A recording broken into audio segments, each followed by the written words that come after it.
You know what? This is totally fair. When I saw that comment of yours, it was out of order with the rest of the comments. So I thought that was just to explain why Elaine belongs in the Night Court without using Asriel. But if this is the scope of your question, I will try to tackle it here. And the reason why I say try is because I don't know if it can be done. Like, do I think that Elaine has many good reasons to be in the Night Court? Like, she has friends, she has family there. She has to work out everything with her sisters, I think, before she or Nesta can move off from the Night Court, like, full time, because I think the three of them, that's the main conflict of the series. So I do think that those are very good reasons for Elaine to stay in the Night Court.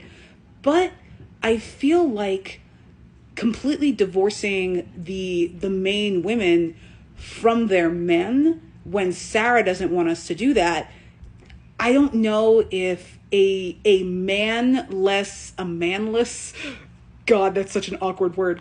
I don't know if you can make the argument that Elaine belongs anywhere, or Feyre, or Nesta, or like any of these women belongs in a specific place without taking into account that the man or men that they're being paired with.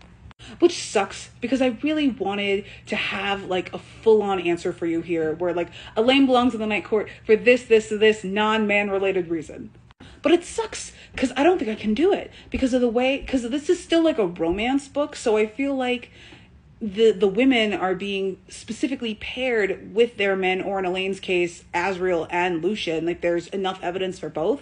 Like, you can't have the full explanation of how Elaine belongs in the spring court, or in the day court, or the night court, or the dust court, or the tennis court. You can't have any of that without bringing in their man or their pairing eventually. And it sucks. It sucks. I really wanted to be right here. That being said, though, this is a romance series, and I don't think it's as bad of a thing as it could be for Elaine's belonging in any court or any place to be at least a little bit tied to the dude that they're with, because that means that the relationship like does have meaning. It's not like a meaningless pairing, that they're not just like throwing a man at her because she's an Archeron and she's there.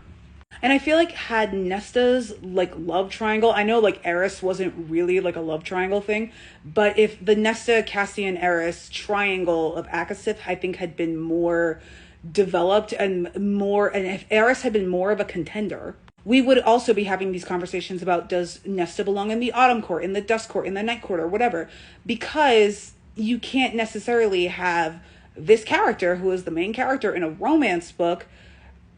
You do need to bring their pairing in, like, eventually. And I think this is where we come into the dichotomy of romance book versus high fantasy.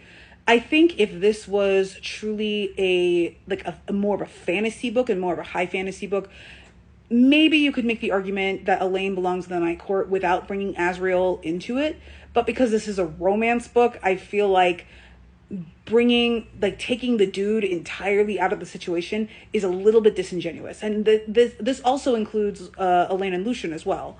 Like, the arguments that Elaine belongs in the day court specifically because Elaine belongs in the day court, nothing to do with Lucien, I feel like those arguments also have a similar amount of weight as the Elaine belongs in the Night Court because of XYZ reasons. I do think that the non-man reasons, like Elaine has friends, Elaine has issues with her sisters that she's got to work out, Elaine clearly wants to be there and has stated that she wants to be there more than once, I think those reasons are still valid, and I don't think they invalidate the argument that Elaine belongs in the Night Court.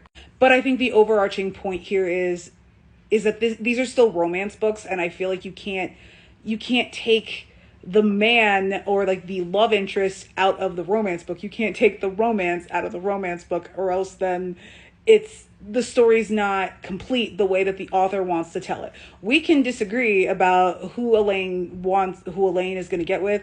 We can disagree about like whether the books are written a certain way, or whether they're written well or whatever.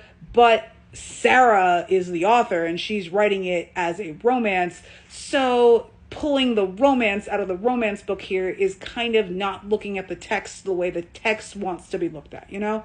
I hope that's a good enough explanation, and it sucks. I want it to be right, and I'm not right, but I feel like we're all not right here, and until we get like an actual answer and a true end game couple for Elaine, we're not going to have peace for a while.